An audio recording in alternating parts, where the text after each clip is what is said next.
Hello, everyone, and welcome.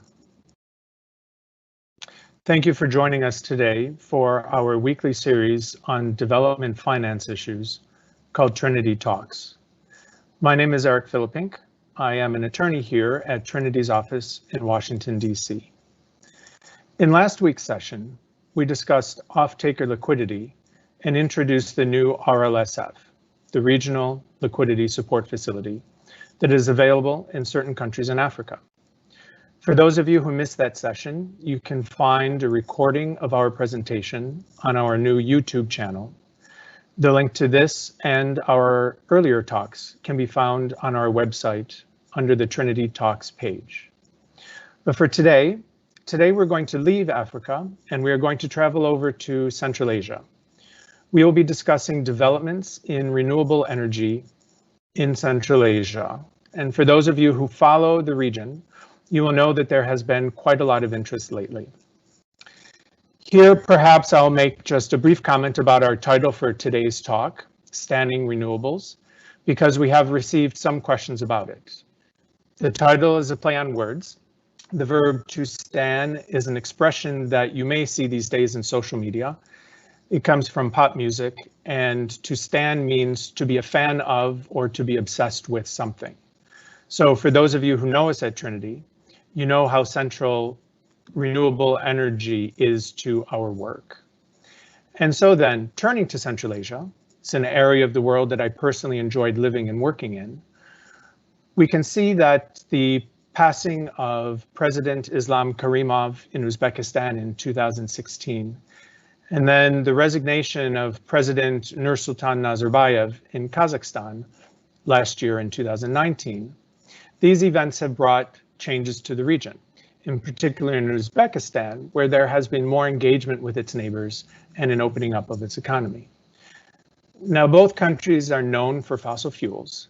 Kazakhstan with its large oil and natural gas reserves. Uzbekistan perhaps more regionally known for natural gas. So it may be surprising then that both countries are actively pursuing renewable energy targets. A number of auctions are planned this year in both countries.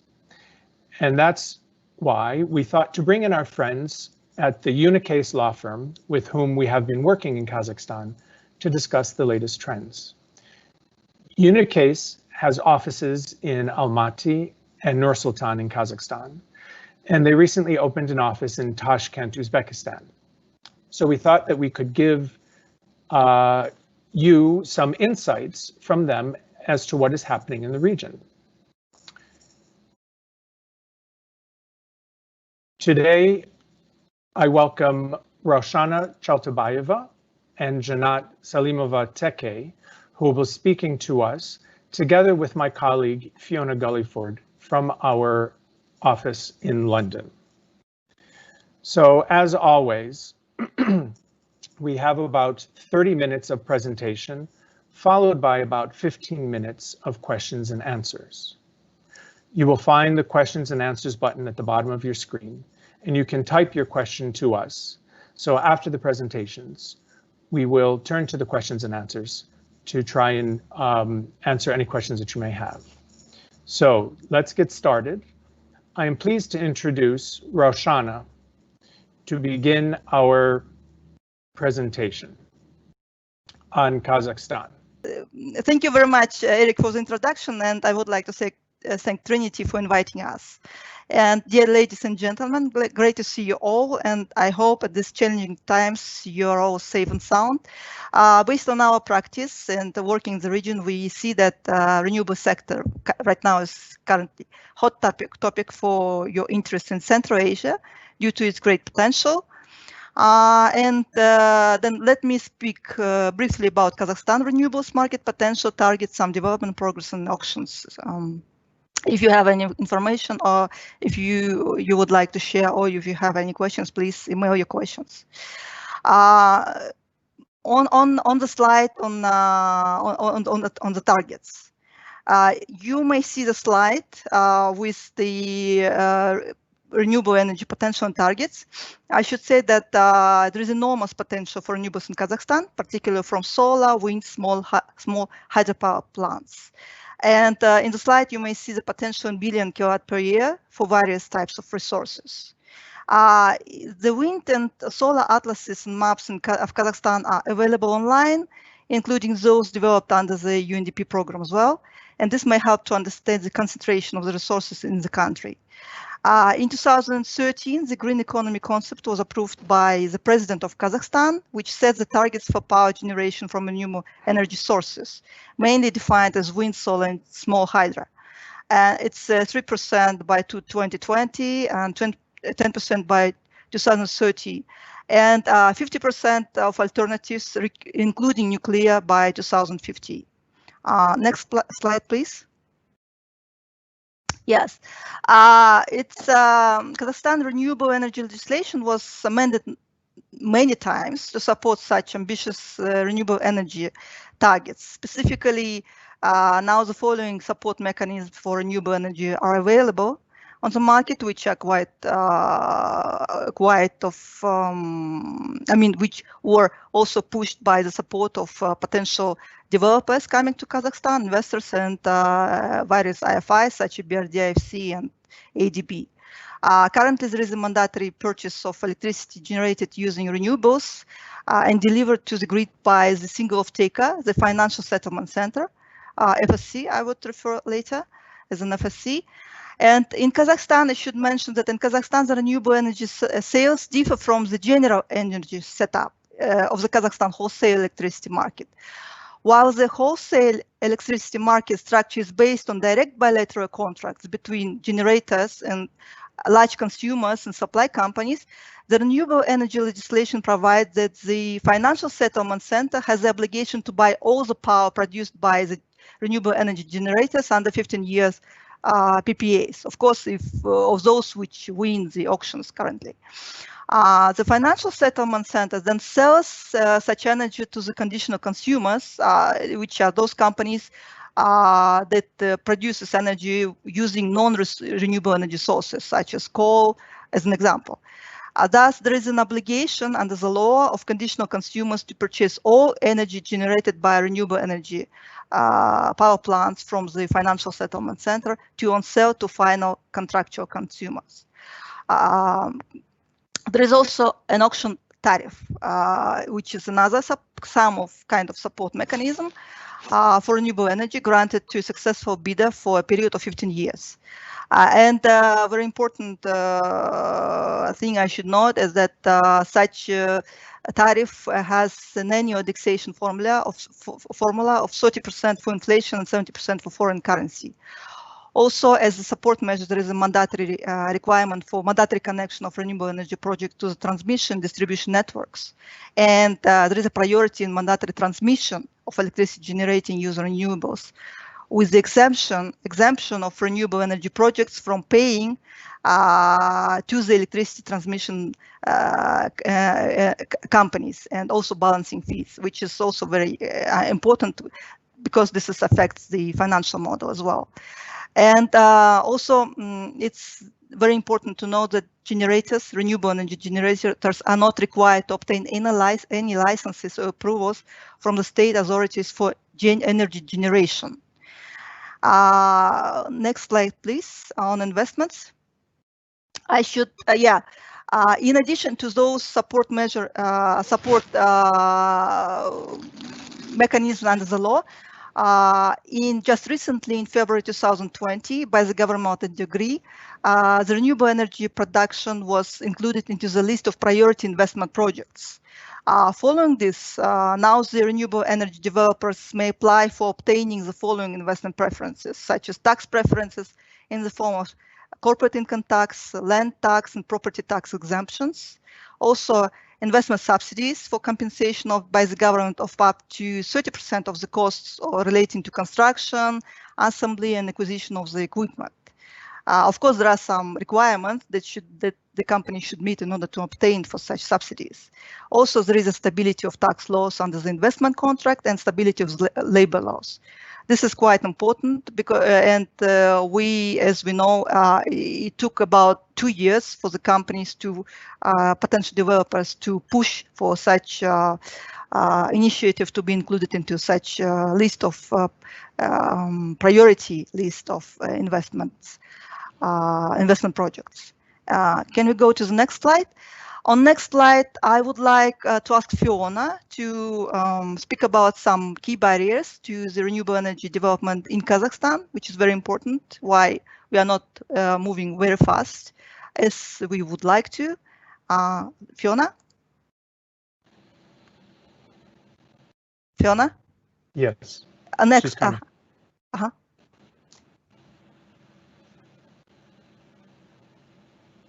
I think also on mute.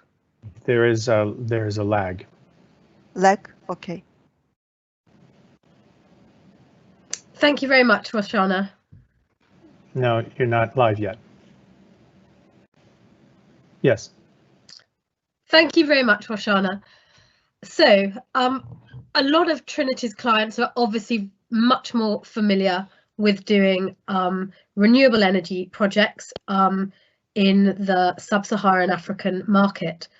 When we came to look at Kazakhstan, there are certainly some key features of the documentation, particularly for the last rounds of auctions in 2018, which would probably present to a number of developers issues that would be quite difficult to work around. So the first thing to consider with renewable energy in Kazakhstan is, as Roshana has pointed out to us, that renewable energy is purchased by this newly created off-taker, the Financial Settlement Center. The issue really here for developers and for lenders is that the Financial Settlement Center is a newly created entity. It therefore lacks any long-term credit worthiness, and there are certainly short-term liquidity issues that could be associated with the FSC and its ability to to have funds to meet all its payments under various PPAs. One of the issues that we often have when we are dealing in emerging markets with off-takers is the idea that somewhere standing behind the off-taker, there needs to be a government and particularly government credit support. And this is not something that is offered yet in Kazakhstan. And certainly it has been discussed that there would need to potentially be legal changes to enable the government to be giving guarantees, for example, in respect of obligations of the FSC under all its PPAs.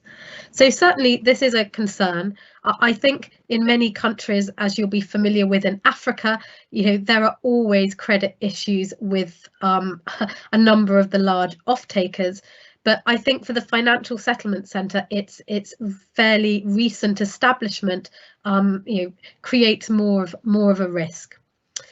Another concern is the situation of the grid. The Kazakhstan national grid system has highly deteriorated equipment, and there is a real lack of effective mechanisms to maintain a sufficient level of backup generation. And I think, again, I don't think that this issue with really the grid is in itself an issue unique to Kazakhstan. We see it in many other countries, but certainly, the extent of the grid and the condition of the grid is certainly a barrier to being able to have lots of very large projects in Kazakhstan. And the third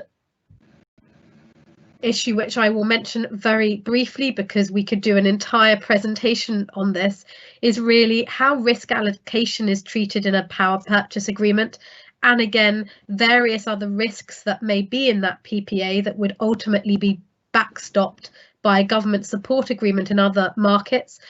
We don't always, we don't see that in Kazakhstan, and there are issues with, for example, how you deal with political risks and how they are managed as a force majeure event. Another quite significant area of discussion in Kazakhstan is the treatment of arbitration.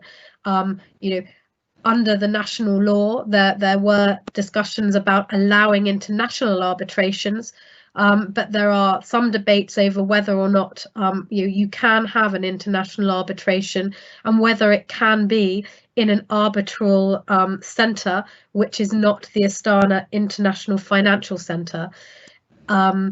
Obviously, there are preferences amongst lenders and developers to have a neutral forum and a seat of arbitration outside of Kazakhstan.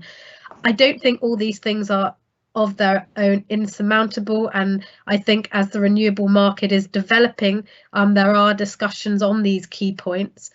And I would say that notwithstanding that the risk allocation in the PPA is not as robust as we would see in, say, the sub-Saharan African market, notwithstanding this, projects and renewable energy projects in Kazakhstan are being financed by development finance institutions. Thank you. And I'll hand back to Roshana to give you a little flavour of what upcoming auctions are coming up in Kazakhstan. Mm-hmm. Please, next slide, please. Okay. Thank you. Fiona, just briefly on the auctions. Auctions were actually introduced only in 2017, and first auctions took place only in 2018-19. It was done due to the situation that despite we had all these measures and despite all the old law, in 2017 the share of renewables in the generation structure of Kazakhstan remained only around 1%, which is perceived was quite low, given that the electricity generated from renewable sources is thought to be more expensive than the generated by conventional sources in Kazakhstan.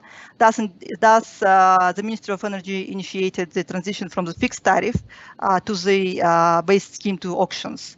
The first auctions took place in 2018 with 1,000 megawatt. Unfortunately, for the last 2 years, the auctions capacity for the auctions were reduced. The main key features for the auctions, just to note, that the auctions are held based on the auction schedules, which are provided annually. Also, there is only a form of unilateral online auction, just one stage. Plus, we should say that national grid and local grid companies, they participate quite actively in defining how much capacity should be provided.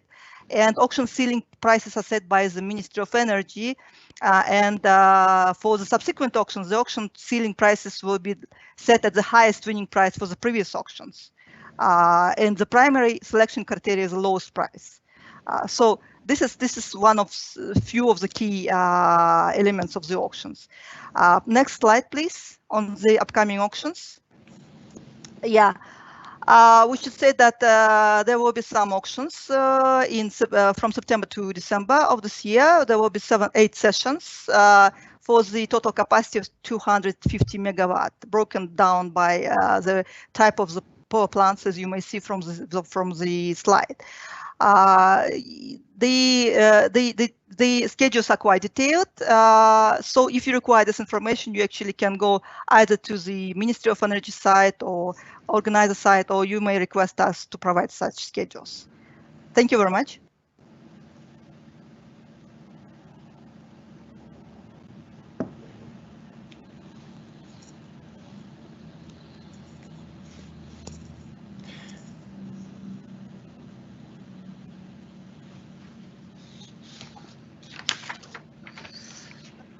Hello, my name is Janat Salimova-Tekai, and I wanted to very briefly tell you about the developments in the renewable energy.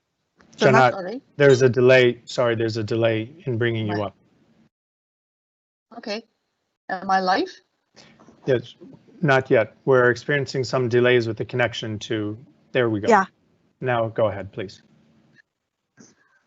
Hello, my name is Janat Salimova-Tekai, and I would like to briefly tell you about the recent developments in the renewable energy sector in Uzbekistan. the new hotspot on the market of renewable energy investment projects globally. Uzbekistan is a double landlocked country, but the most populous in the Central Asian region, with 33 million population and growing really fast. Uzbekistan is it's got energy deficit, and this is why, unlike Kazakhstan, it really does need this new capacity, renewable energy capacity, and it actually sees it as the priority to develop these projects. On this slide, you can actually see the estimates of resource potential for wind, hydro, and solar in Uzbekistan. They have the solar map. They are currently working on developing the wind map. Hydro potential has already been developed and quite studied in the Soviet times. What is interesting about Uzbekistan is that all the tenders and auctions for renewable energy in Uzbekistan are being developed with the help of the international financial institutions, which in our mind is one of the advantages for the investors, because they can have more of assurance on the quality of the information and the quality operation of the tenders. Next slide, please.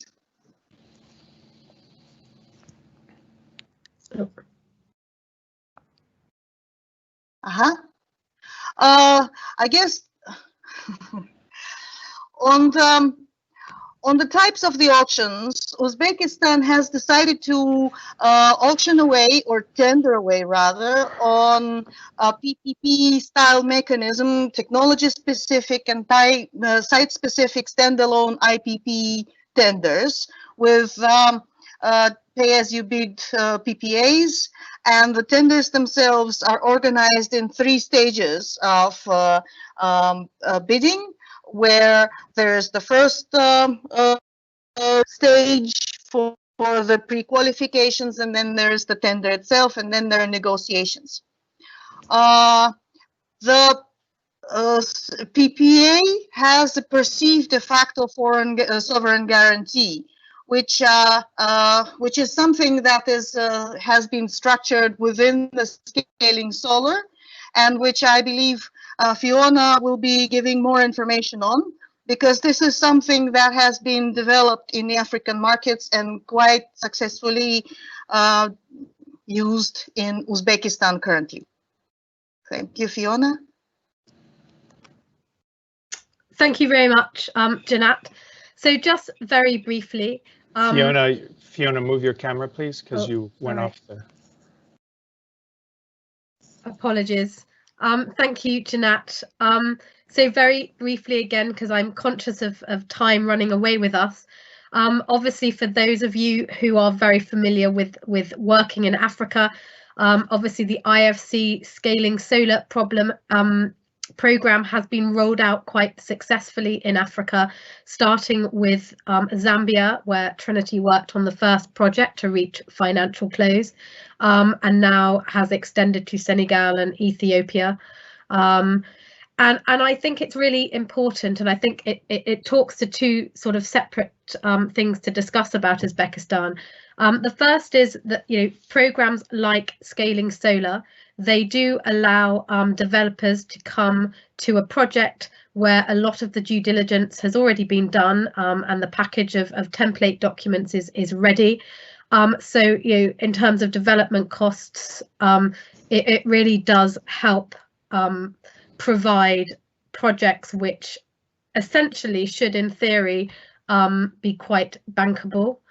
And the second is that it really shows that there is definitely a lot of development potential. It's not just IFC.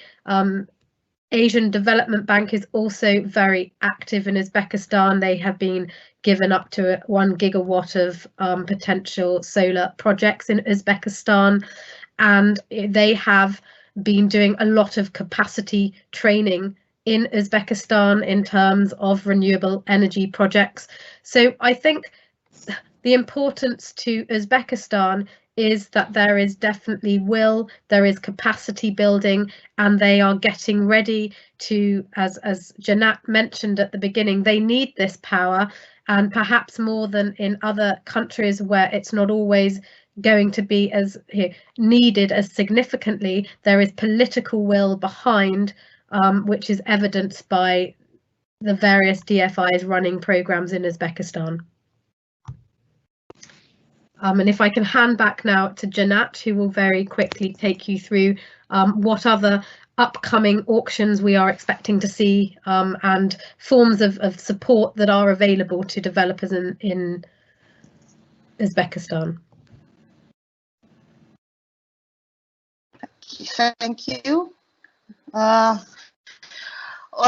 IFC is currently working on two projects which are going to be on the scaling solar, using the scaling solar mechanism.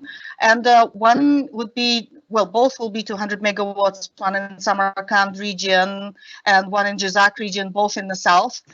Meanwhile, ADB is also working on another 200 megawatt project to be based in Surkhandarya region. And the EBRD is working on the preparation of a large-scale tender for a wind farm in Karakal, Pakistan, and they have just started with this work with their consultants actually preparing the feasibility studies and actually preparing the wind measurements so that all this information would be available for the bidders. Next slide, please.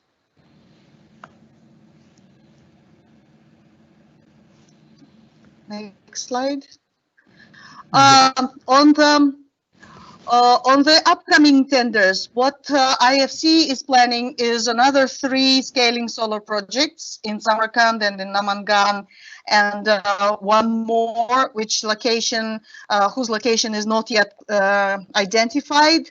And as well, ADB is going to be preparing another 300 megawatt solar project expected to come live in July 2020.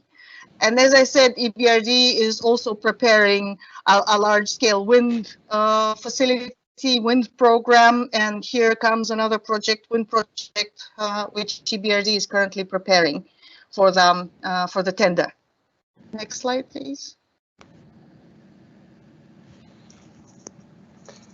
So. I think there is one more slide was on the state support somewhere. We just can mention it. That's yeah. That's it. Yeah. Okay. This is to Raushana.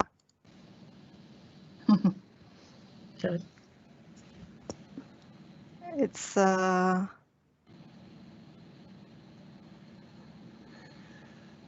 yeah. Okay. Thank you. Just briefly, because we are running out of time, I just should mention that there are some support measures, and Uzbekistan is working quite well in this direction to develop and to develop the renewable energy legislation. In 2019, there were 2 laws adopted. One is renewable energy law, which actually includes broadly covers such issues as determination of tariffs, incentives, benefits, certain tax exemptions, and energy sales and certification. However, there are some sub-laws to be developed. Also, there is a PPP law entered also in June 2019, and actually IFC helps Uzbekistan develop renewable energy using PPP mechanism mainly. So this law provides, PPP law provides additional potential benefits for the PPP projects, such as grandfathering clauses, subsidies, including ensuring guaranteed minimum profit for the private partner, allocation of state budget loans, state guarantees. I mean, they are also possible theoretically under the law, tax and other incentives. And I should say it's state support measure. Now, tariffs for electricity generated from renewable energy should be determined based on the competitive bidding process. The producers are exempt for almost, I think, 10 years from equipment and property tax and land tax. also there is a state guarantee to connect the renewable energy facilities to the national grid. Generally, the legislation also provides the renewable energy producers to sell the energy either to the unified purchaser of electric energy or territorial electricity networks, or actually the renewable energy producers may establish their own local area networks and conclude contracts with third parties, which are final consumers for direct sales of the energy. This just briefly about the state support and laws in Uzbekistan on renewable energy. Thank you. That's all from my side. Okay, thank you very much, Roshana. If I could perhaps just leave you on the screen for a moment to answer one of the questions that we have received. As you were just discussing state support in Uzbekistan, could you speak again about the case of Kazakhstan? If there are no government guarantees available in the case of Kazakhstan, although already we have seen that EBRD has financed many projects there, what other form of securities are offered for renewable energies in Kazakhstan? Well, this is quite good question, because it's actually what the concern of most of the developers coming, serious developers coming to Kazakhstan and bringing banks, and including also the IFIs, which are active in Kazakhstan. Unfortunately, yeah, the situation is, although the legislation allows providing the state government guarantees, but in practice, obtaining such guarantee is quite possible. It's provided on case-by-case basis, and we just know few of the projects which could obtain such state guarantees. We were trying to push the ministry, including not just the Ministry of Energy, but also Ministry of National Economy, Ministry of Finance, to consider the possibility to change the legislations, including the laws, budget laws, to provide some sort of umbrella guarantees that would guarantee and secure a financial settlement center from to meet its obligations, some sort of umbrella guarantees. Unfortunately, we couldn't do it due to some, I mean, Kazakhstan is not, we understand Kazakhstan is not ready to provide such guarantees and change the legislation. We also try to push the laws to put an obligation on the national grid company, which is 100% owner of financial settlement center, to provide the parent guarantee. Yeah, again, it could not be achieved because we know that KEGOC, National Grid Company, they have their own financial issues right now due to recent, I mean, last couple of years ago IPOs. I mean, and they have to invest lots into the grid. I mean, it's also an issue right now. So unfortunately, the risks remain. The only now some sort of, it's not a guarantee, but some sort of protection measure, it's which exists, is that we have this reserve fund in the financial settlement center that actually serve some sort of I mean, this reserve fund is formed by additional payments from the conventional producers, and they would cover up to 3% of the payments which the financial settlement center owes to the renewable energy companies. But what is good is that until now we are not aware of any cases when financial settlement center defaulted under the PPA obligations under the PPAs, executed PPAs, and it was confirmed by FSC as well on one of the recent meetings. So we just hope it will. Yeah, we'll be trying to push further with the help of with assistance of the developers and IFIs to develop the legislation in this connection. But unfortunately, this is what we have now. Thank you. Thank you very much, Roshana, for that response.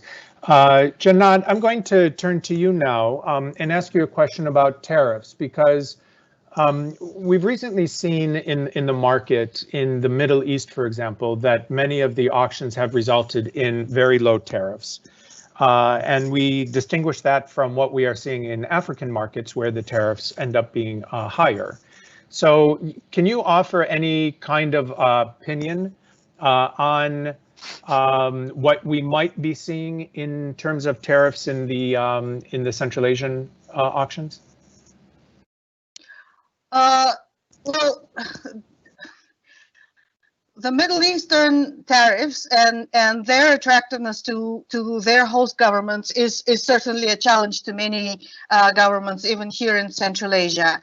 And here there are several factors that will influence the tariffs resulting from the upcoming tenders, the upcoming auctions. One is the resource. We will never have the same resource like in the Middle East.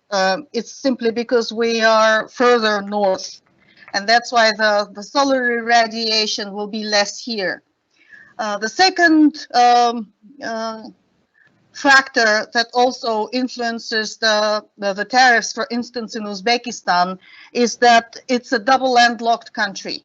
So the logistics and the transportation costs will be higher in Uzbekistan and in Kazakhstan, for that matter, than in the Middle East, which is very close to the international global ports. And the third reason is that the grid and the power systems, both in Uzbekistan and in Kazakhstan, they have certain limitations in terms of how much of unstable renewable energy generation they can absorb. The problems in two countries are different. In Uzbekistan, it's more grid related, and in Kazakhstan, it's more balancing capacity or lack thereof related. But still, these factors will, in my mind, push the tariffs up. But with that said, still, there's a lot of interest, there's a lot of competition, and we do hope that this competition will do its trick and the tariffs will be competitive and will be attractive to the countries, to the host countries. Thank you very much, Janat. I'm now going to turn back to Roshana. I'm just going to bring you up. Okay. Roshana, I just wanted to confirm one thing. When we were chatting during the setup of this presentation, we were talking about some practical issues that the bidding companies, those interested, need to be aware of. And I just wanted to confirm something that we said for our audience. Documentation, and please correct me, the documentation that needs to be produced in the case of Kazakhstan needs to be produced in the official languages, either Russian or in Kazakh language. Yes, for auction purposes, we have, first of all, we have this template of, all the information published in, information published also in by Corem, which is actually the platform, published in English as well. But whenever the company participates, they signing the agreements with the platform company Corem, they sign the PPA, they sign in Russian or Kazakh. So yes, this is an issue for investors coming to Kazakhstan. They always request us to assist with understanding the documentation, understanding the PPA. Yes, I agree. This is an issue for Kazakhstan. And what about the case of Uzbekistan? Do they have similar language requirements, or are the documentation there in English? We know that we saw the agreements executed in English, the PPAs specifically. Also, as we know, since IFC, BRD, ADB working on the documentation, they work on the English versions as well. So it's kind of, and we know the quality quite good of this documentation. It's also in English. So in this connection, I agree that Uzbekistan is kind of more, it's moving faster in terms of trying to attract potential investors, including by way of producing good quality documents as well in English. Okay, thank you very much. That's some practical information for our audience. And one further question, if I could stick with you, just because of COVID-19 is a topic that everyone is discussing. Could you give us any insight into what has happened in the region? How have the governments responded?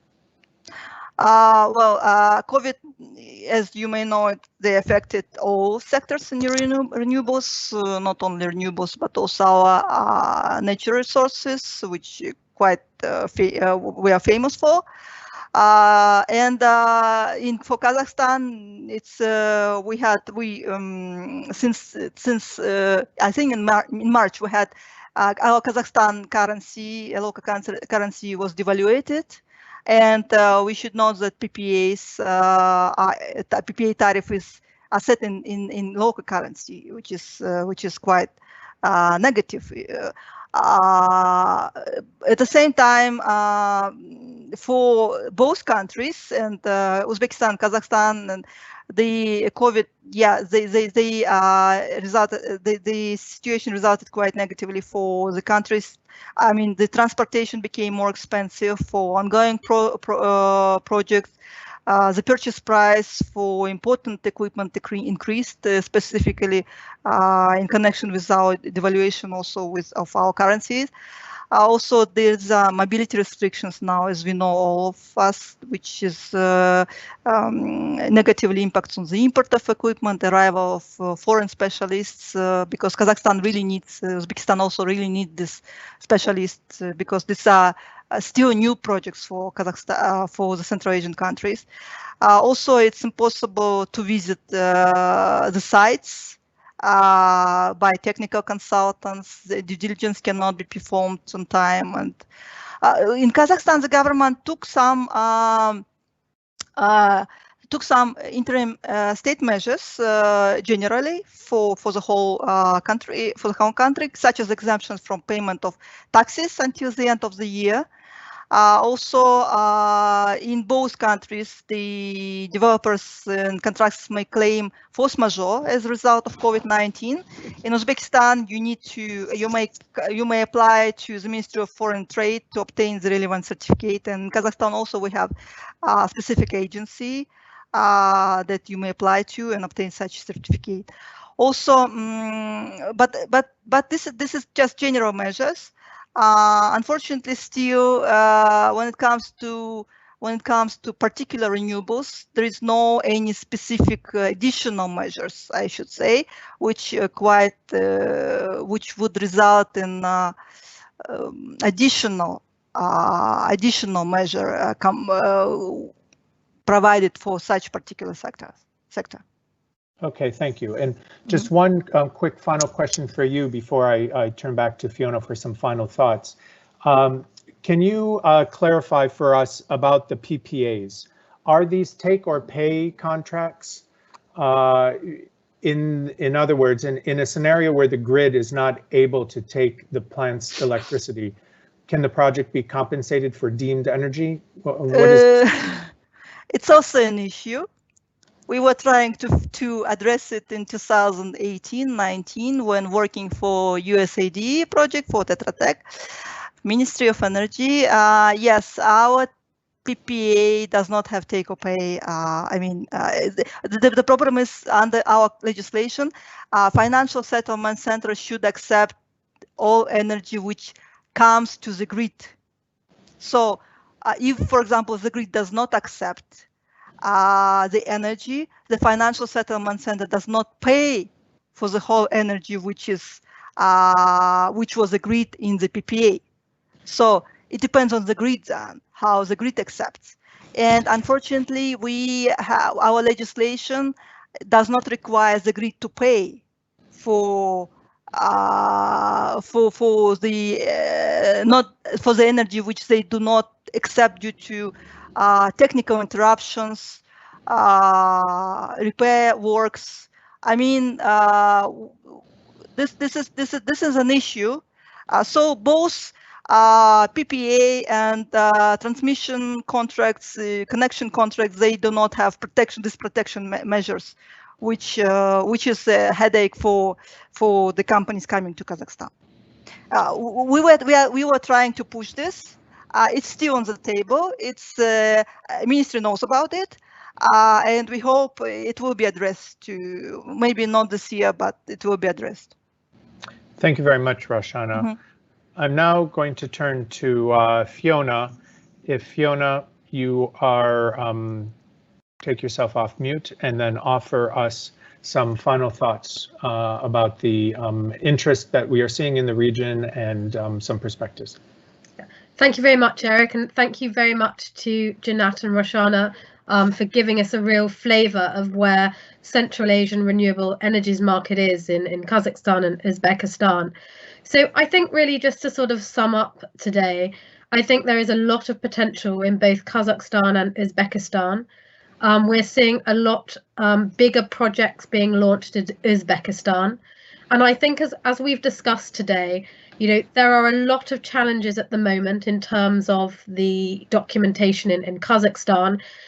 Certainly for developers new to the region, with documents being negotiated in Russian and running translated drafts for international parties, that is clearly not going to be a process that's as easy as the one that is being rolled out in Uzbekistan. And I think, like we said earlier, in terms of the programs and the DFI involvement in Uzbekistan, certainly in terms of developer access, I think the DFI programs, the documentation, PPAs, running drafts, first drafts in English, and the fact that they are taking on board a lot of the advice in terms of support for projects certainly makes Uzbekistan a very attractive potential market.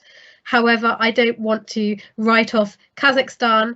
I think, as Roshana has said, you know, a lot of the things we've mentioned today in terms of risk allocation in the PPAs in Kazakhstan are things that have already been tabled by ourselves with government in terms of, you know, things to consider for the next rounds of auctions. And as we've said, you know, there are certain risk mitigants in place, even if the PPAs themselves are not as comprehensive as one might expect, and deals are still being banked. But I think in summary, the volume of projects potentially coming out of Uzbekistan is clearly larger, but both countries definitely represent an opportunity of good returns for potential investors. And there is certainly a lot of upcoming auctions that do provide potential for anyone interested in entering the market. Thank you very much, Fiona. I am now going to come back just to do a very quick wrap up here. So for our audience, thank you for joining us today. Thank you also to our colleagues at Unicase Law Firm in Almaty, to Roshana and Janat, for speaking to us about this interesting topic. Apologies to the audience if there were some lags in the changing of speakers. I think we had some difficulties with the strength of the signal coming out of Central Asia, as it's a high, there's quite a lot of congestion on the line coming out from that region at this time of day. It's the evening time. For Trinity Talks, we have next week coming up, Francophone a Friend. We're headed back to Africa. Our colleagues from our Paris office will be talking to us about doing business in Francophone Africa. And you can see the other upcoming talks listed here on the slide. You can also find the information at our website under the Trinity Talks tab at the top of the screen on our website, where you will also find links to our YouTube video as well. And so we'd like to thank you for joining us today. You will be able to find this online along with our other Trinity Talks videos on the YouTube channel. Thank you very much, everyone. Thank you. Thank you.